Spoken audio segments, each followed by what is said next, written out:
네, 오늘 하나님께서 우리에게 주신 말씀입니다. 사사기 6장 1절에서 24절까지의 말씀입니다. 이스라엘 자손이 또 여호와의 목전에 악을 행하였으므로 여호와께서 7년 동안 그들을 미디안의 손에 넘겨주시니 미디안의 손이 이스라엘을 인도하니라. 이스라엘 자손이 미디안으로 말미암아 산에서 옮겨오니와 불과 산성을 자기를 위하여 만들었으며 이스라엘이 파종한 때면 미디안과 아말렉과 동방 사람들이 치러 올라와서 진실고 바사야로 제사를 열하여 이스라엘 가운데 먹물을 남겨두지 아니하며 양이나 소나 달도 나뉘지 아니하느니 이는 그들이 그들의 짐승과 장막을 가지고 올라와 메뚜기 떼같이 많이 들어오니 그 사람과 낙타가 무수함이라. 그들이 그 땅에 들어와 멸하려 하니 이스라엘을 미디안으로 말미암아 공핍함이 심하니라.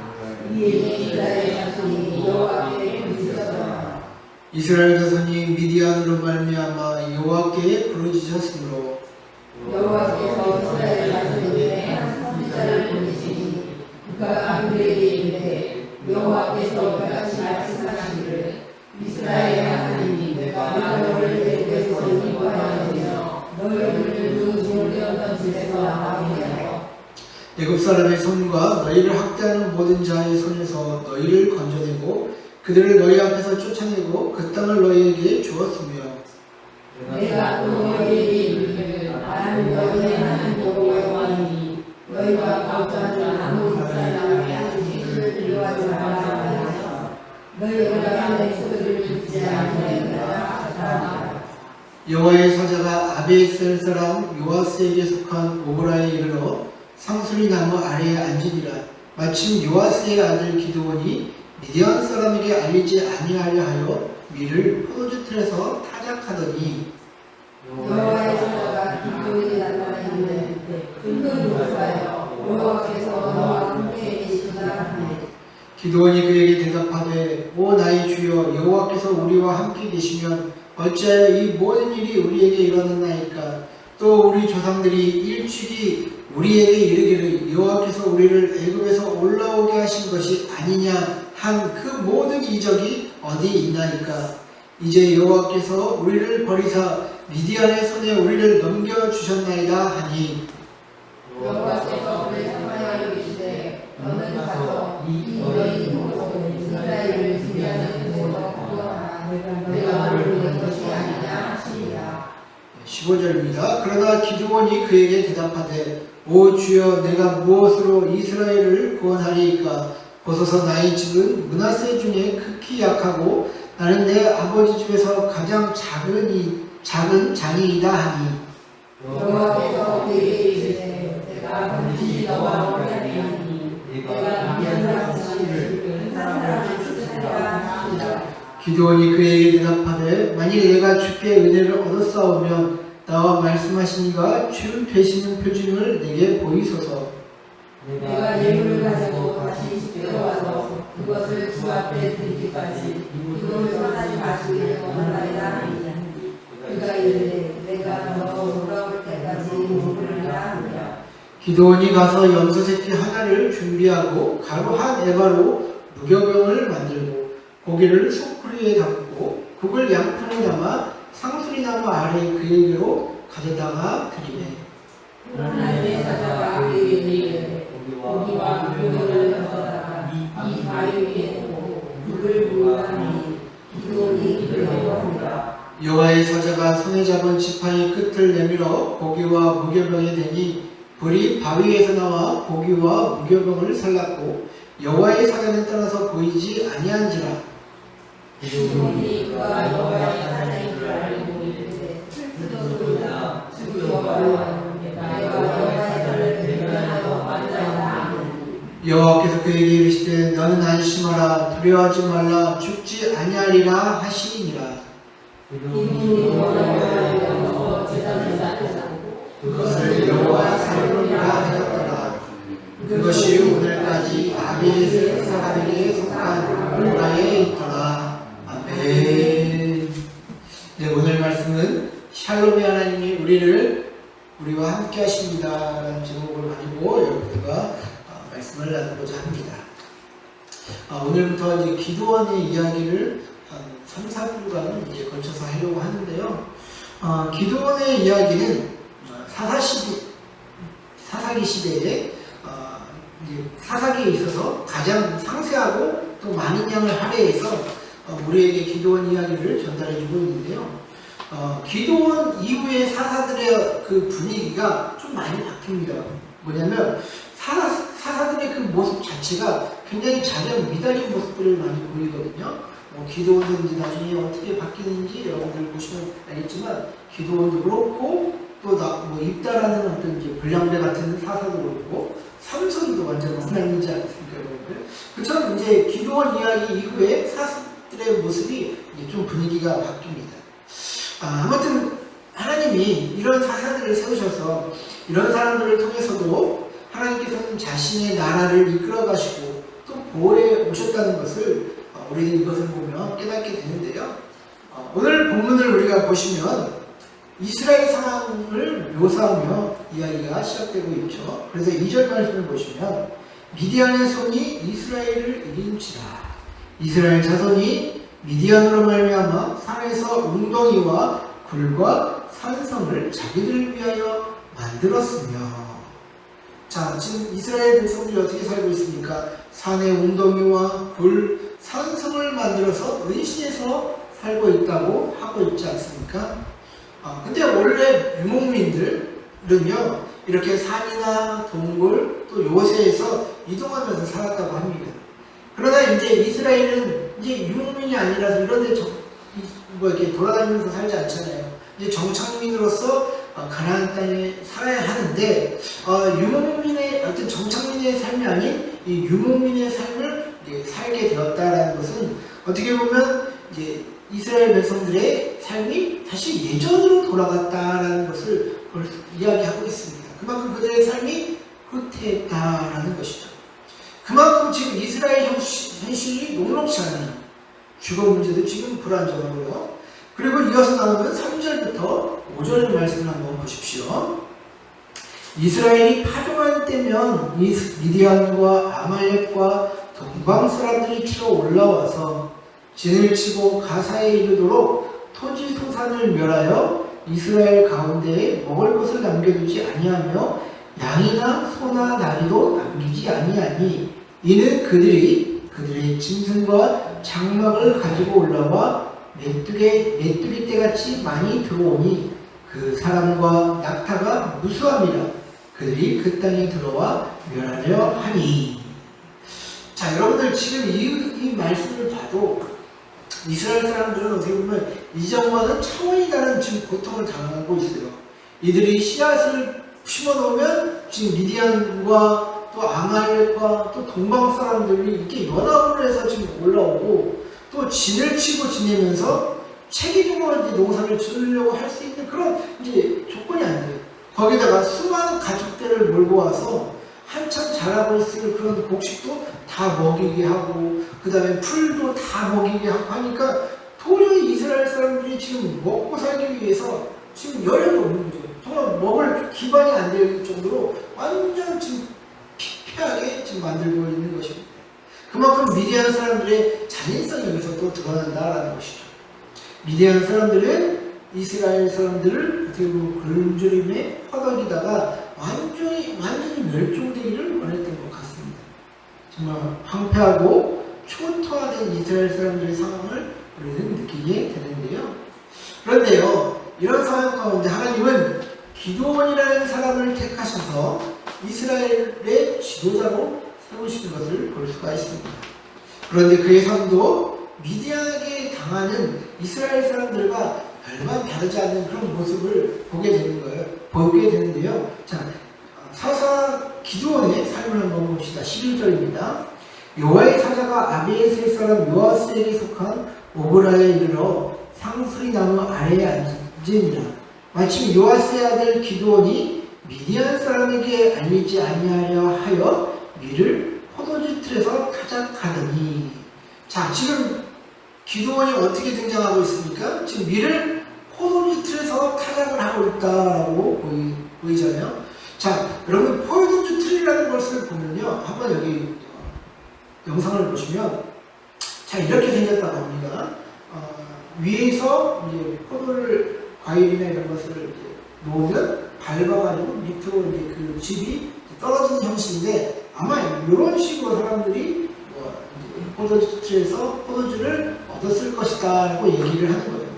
자, 그렇게 된다면 지금 기도원이 포도주 틀에서 타작을 했다라는 것은 뭐 2층이다 얘기하시는 분들도 있고 저기 밑에 저장소에서 했다라고 하시는 분들도 있고 하는데 뭐 어디가 중요하겠습니까? 그만큼 지금 넓은 곳에서 타작을 해야 되는데 지금 사사 기도원이 지금 저런 데에서 숨어가지고 지금 타작을 하고 있다라고 하는 것이죠. 정말 어떻게 보면 쭈그려가지고 몰래 타작을 하는 그런 모습이 우리는 상상이 됩니다. 영웅으로서는 좀 모양이 빠지지 않습니까, 여러분들? 그게 바로 이스라엘을 구원해야 했던 사사의 모습이다라는 것이죠. 오늘날 우리 교회가 어느 정도 회복하다가 지금 회복세가 멈췄다고 합니다. 그리고 여전히 우리 신앙인들 사이에는 신앙의 양극화 현상이 보인다라고 하는데요. 근데 좀 주목할 점은 뭐냐?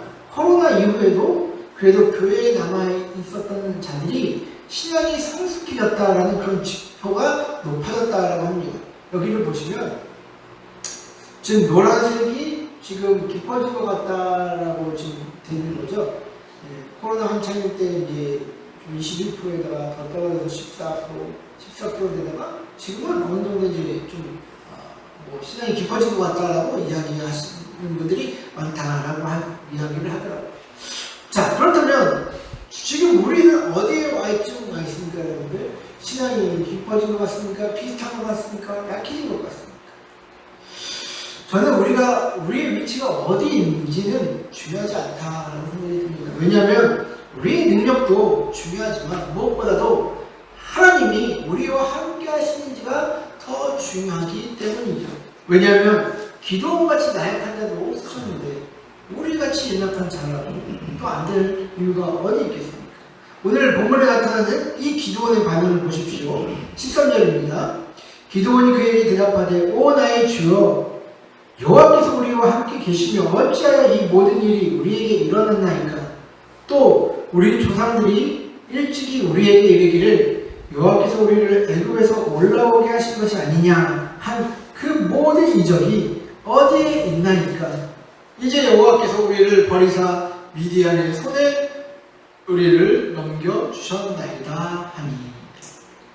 하나님을 만난 기도원의 첫 번째 반응이 이것입니다. 하나님이 우리와 함께 하신다면 왜 이런 일이 일어날 수 있습니까? 라고 엉망섞인 항변을 한다라는 것이죠. 제가 서두에도 말씀드렸지만 지금 이스라엘 사람들은 미디안 사람들 때문에 아사될 지경입니다. 이스라엘 백성들은 정말 근근히 살아가고 있다는 것이죠. 하나님이 살아계시면 정말 이럴 수 있겠습니까? 하는 질문이 저절로 떠오릅니다. 그런데 바로 이게 우리 모두에게 해당되는 실존적인 질문이 아닐까라는 그런 생각이 저는 드는데요. 주중에 교회에서 어떤 분을 한 번 만났습니다. 교회 창문이 이제 열려있길래 들어왔다라고 하시던데, 그분이 자기가 이제 일용직 사무실에 아침에 나갔다가 일을 못 나가서 이제 잠깐 교회에 들렸다라고 이렇게 얘기를 하시는 거예요. 보통 거기 일용직 사무실 나가서 일을 하려면 보통 한 5시간 정도, 6시 전에는 다 가야 되거든요. 저도 예전에 이제 일용직 사무실에 갔다가 일이 없어서 이제 다시 돌아올 때 그 느끼는 허탈감이 생각나서 그분을 이제 모셔서 교회에서 이제 이런저런 이야기를 나눴어요. 제가 그런 일을 했다고 하니까 목사님도 하면서 막 이렇게 슬슬슬 얘기를 하시더라고요. 근데 이제 어릴 적부터 이제 원양어선 탔던 이야기도 하시고, 그리고 좋아하던 여자한테 사기당해가지고 지금 돈도 다 뺏겼다고 하시고, 그리고 최근에도 사기에 연루되어서 큰 집에 들어갔다가 나온 지 한 달 정도 됐다라고 또 이야기를 하시더라고요. 그래서 지금은 모텔 방에서 달방살이 하고 있다라고 하시는데, 그러면서 저한테 얘기하는 것이 내 삶이 어쩌다 이런 이 지경이 되었을까 하는 그런 질문을 요즘 많이 한다라고 하더라고요. 그분도 뭐 예전에 교회에 잠깐 다녀보긴 했지만 지금에서야 성경 말씀이 틀리지 않았다라는 그런 생각을 하게 된대요. 그런데 그동안 나는 왜 이렇게 살았을까 고민하면서 어떤 자기에게 어떤 조언을 해주고 이런 사람들을 못 만났다라고 또 얘기를 하더라고요.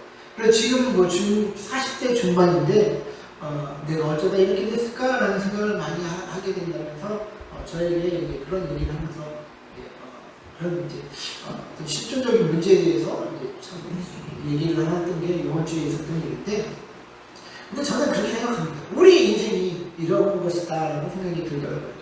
누구나 아차하는 순간 인생이 망가질 수 있죠. 그래서 우리는 이런 실존적인 질문을 많이 해야 한다는 것이죠. 왜 내가 이렇게 되었을까? 또 왜 우리가 이렇게 고난을 받는가? 왜 이렇게 삶이 힘든가? 하나님이 살아계시면 이럴 수 있는 건가? 하는 그런 실존적인 질문이 우리에게 필요하다는 것이죠. 이런 질문은 부끄러운 것이 아닙니다, 여러분들. 인간이라면 당연히 해야 하는 질문이고 또 할 수밖에 없는 질문이다라는 것이죠. 왜냐하면 요즘 시대는 생존을 위해 사는 시대가 아니라 행복을 추구하는, 즉 의미를 추구하는 시대이기 때문에 그렇게 삶의 지식과 이런 것들이 많이 늘어나는 이 시점에서 우리는 이렇게 실존적인 질문을 할 수밖에 없는 인간들로 성장되었다는 것이죠. 그래서 이런 질문들을 많이 해야 된다는 것입니다. 성경의 기도만 그렇게 했습니까? 많은 선지자들도 이런 실존적인 질문을 하며 하나님에 대한 믿음에 대해서도 회의를 하고 했습니다. 그리고 많은 믿음의 선배들도 그 길을 걸었다는 것을 우리는 알고 있지 않습니까? 그래서 이런 기도원의 어떤 함정과 질문이 저는 정상적이다라고 얘기를 하는 것이죠. 그런 기도원에게 하나님은 또 말씀하십니다. 14절을 보시면요.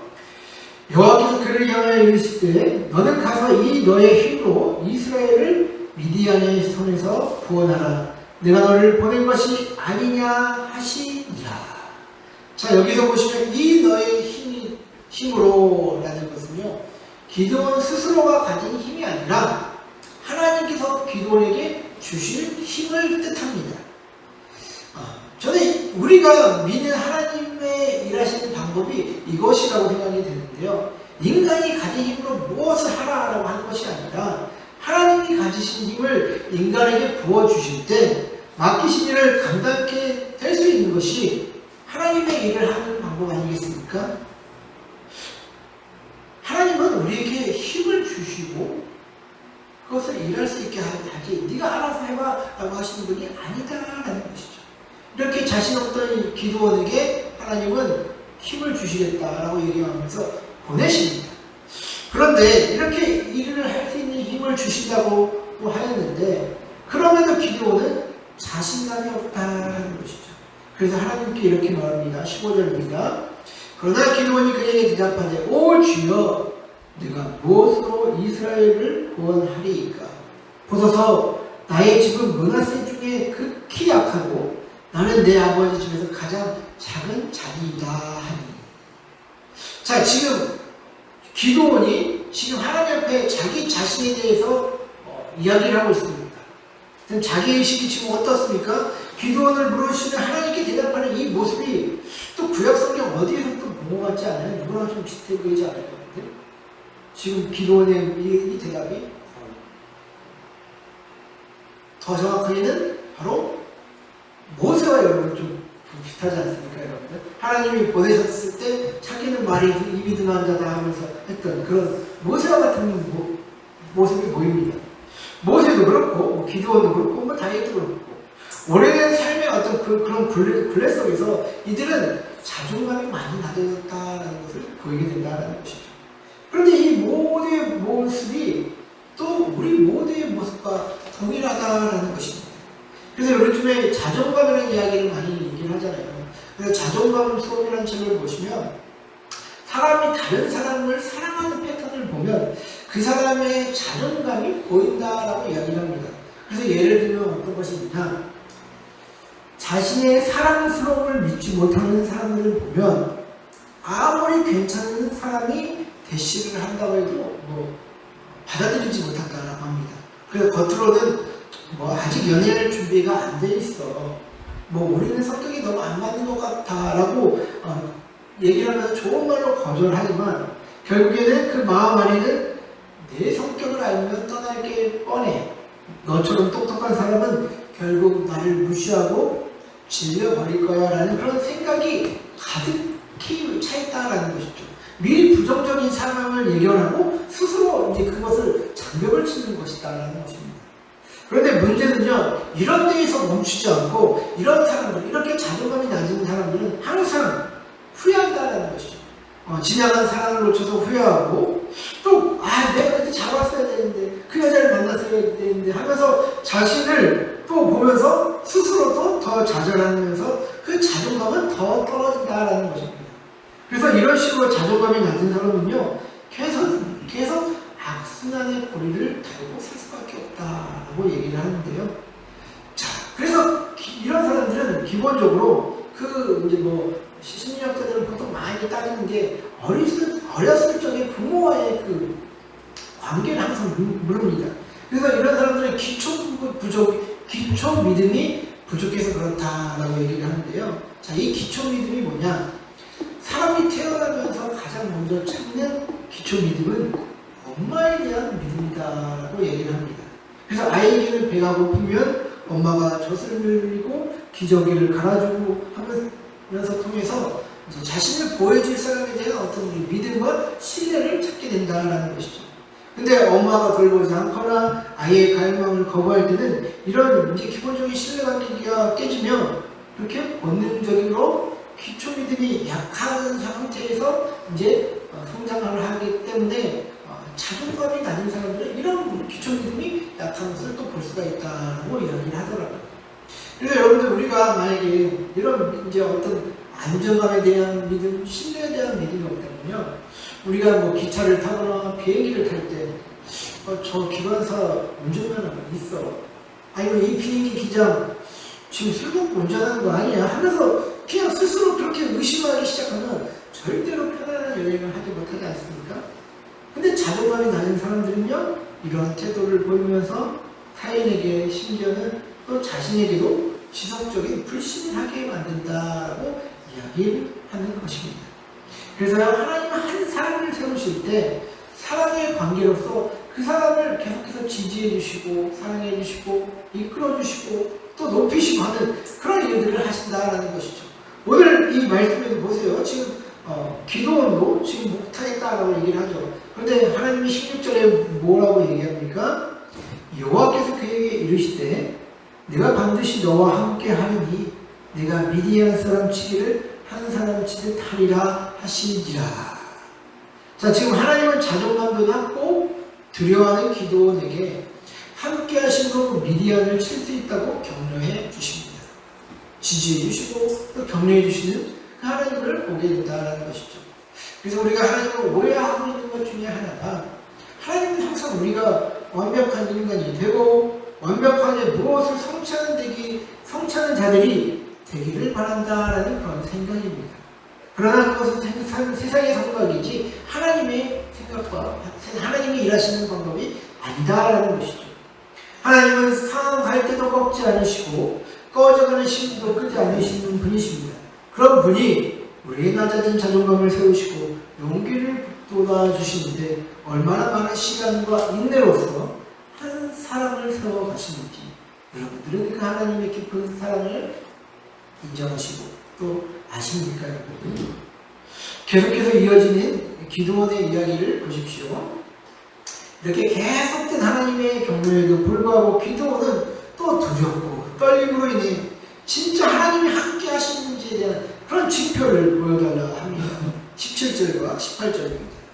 기도원이 그에게 대답하되 만일 내가 주께 은혜를 얻었사오면 나와 말씀하신 이가 주 되시는 표징을 내게 보이시옵고 내가 예물을 가지고 다시 주께로 와서 그것을 주 앞에 드리기까지 이곳을 떠나지 마시기를 원하나이다 하니 그가 이르되 내가 너 돌아올 때까지 머무르리라 하니라. 자, 지금 기도원은 표징을 보여달라고 하면서 자신의 예물을 가지고 돌아올 때까지 기다려달라고 이렇게 부탁을 하죠. 그래서 그가 하는 일들을 보니 염소 새끼를 준비하고 가루로 만든 무교병과 고기를 소쿠리에 담아 또 국도 양푼에 준비해서 그것을 담아서 하나님께 가지고 갑니다. 이렇게까지 기다려주시는 하나님의 은혜가 너무나도 큰데요. 여러분들, 하나님은 기도원이 가져온 그 예물들에 불을 붙이시고 태워서 자신이 받으셨다라는 표정을 거기서 보여주십니다. 그런데 이렇게 예물을 받으신 하나님에 대해 기도원의 반응이 또 미지근합니다. 22절과 24절 보시면 기도원이 그가 여호와의 사자인 줄 알고 이르되 슬프도소이다. 주 여호와여, 내가 여호와의 사자를 대변하여 보았나이다 하니. 그래서 계속해서 이어서 말씀하신 하나님의 말씀, 여호와께서 그에게 이르시되 너는 안심하라, 두려워하지 말라, 죽지 아니하리라 하시니라. 기도원이 여호와를 위하여 거기서 제단을 쌓고 그것을 여호와 샬롬이라 하였더라. 그것이 오늘까지 아베셀 사람에게 속한 오브라에 있더라. 자, 지금 어제 기도원의 소명을 이제 이야기하는 오늘 본문을 봤는데요. 자, 하나님이 기도원에게 그렇게까지 기다려주시고 또 힘을 주셨으면 이 기도원이 기뻐하며 하나님께 헌신하겠다라고 했을 것 같은데, 근데 기도원은 슬펐다라고 이제 고백을 합니다. 고대인들은요, 천사와 만나면 죽음을 면치 못하는 그런 생각이 있어서 어떤 그런 두려움 때문에 이런 반응이 일어났을 것이다 라고 얘기를 하는데요. 그런데요, 여러분들, 하나님이 죽이시려면 벌써 죽였지. 그렇게까지 오래 기다리시고 또 그러셨을까요, 여러분들? 그렇게 하나님이 실컷 용기를 주시고 기다려주셨는데 이제 와서 저러는 게 또 기도원의 또 나약함과 또 미련함이 또 보입니다. 그런데 이런 기도원에게 하나님은 끝까지 평안을 주시며 죽지 않게 될 것이다 라고 말씀을 하시는 것인데요. 기도원은 그런 하나님을 여호와 샬롬이라고 부르며 하나님의 평안을 고백한다라는 것이죠. 저희와 또 여기 모인 모든 분들이 정말 이런 여호와 샬롬의 하나님을 만났으면 좋겠습니다. 저는 여기서 한 가지 단어가 생각났습니다. 그것은 뭐냐? 줄탁동시라는 단어입니다. 줄탁동시. 자, 이게 뭐냐? 알 속의 병아리가요, 껍질을 깨고 나오기 위해서는 껍질을 안에서 이렇게 쪼아야 되잖아요. 그것을 줄이라고 하고요. 그리고 어머니가 그것을 보고 밖에서 같이 쪼아준 것을 탁이라고 합니다. 줄과 탁이 동시에 일어날 때 병아리가 알을 깨고 밖으로 나올 수 있다라고 얘기를 하는 건데요. 하지만 이제 어미닭은 이제 알을 깨고 나오는데 작은 도움만 줄 뿐, 궁극적으로 알을 깨고 나오는 것은 병아리 자신이라고 합니다. 선조들은 아마 이런 모습을 보면서 선생은 깨우침의 계기만 주시할 뿐, 나머지는 배우는 이가 스스로 또 노력하고 깨달음에 이르러야 한다라고 얘기를 했는데요. 저는 하나님과 우리의 관계가 이렇게 줄탁동시의 관계 안에서 정말 어미닭과 병아리의 관계다라고 생각이 듭니다. 하나님은 우리에게 깨달음과 가르침을 항상 주시지만 또 모든 것을 거저주시지는 않잖아요. 그것을 우리가 익히고 배우고 깨달을 때까지 때로는 고난이라는 매개로 우리가 하나님의 가르침을 깨닫고 그 알을 깨고 나올 수 있도록 도우신다라는 것입니다. 그래서 교만한 자는 낮추심으로 자신의 모습을 보게 하시고, 또 위축되고 소심한 자들에게는 다른 사람 앞에 세우셔서 하나님이 우리에게 주신 그 능력을 사용할 수 있게 하신다라는 것이죠. 저는 어제 이제 도서관에서 이제 강의를 듣고 나와서 이비인후과, 코 때문에 이비인후과를 갔는데, 이제 도서관에서 공부를 하는데 이제 뭐 새로운 철학적 개념을 배우고, 그래서 참 지적 만족이 생겨서 참 기분이 좋았습니다. 그런데 이 비염 때문에 이제 접수를 하는데, 이제 병원에 가서 접수를 하는데 갑자기 신분증을 보여달라는 거예요. 신분증은 이제 차에 있어가지고 보통 이제 이름 얘기하고 뭐 주민등록번호 얘기하고 하면 이제 괜찮다고 하잖아요.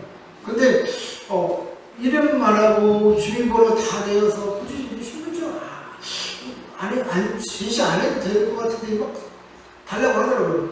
그래서 이제 좀 1차로 좀 짜증이 났죠. 그래서 헤드폰으로 이제 찍어놓은 신분증을 이제 보여줬어요.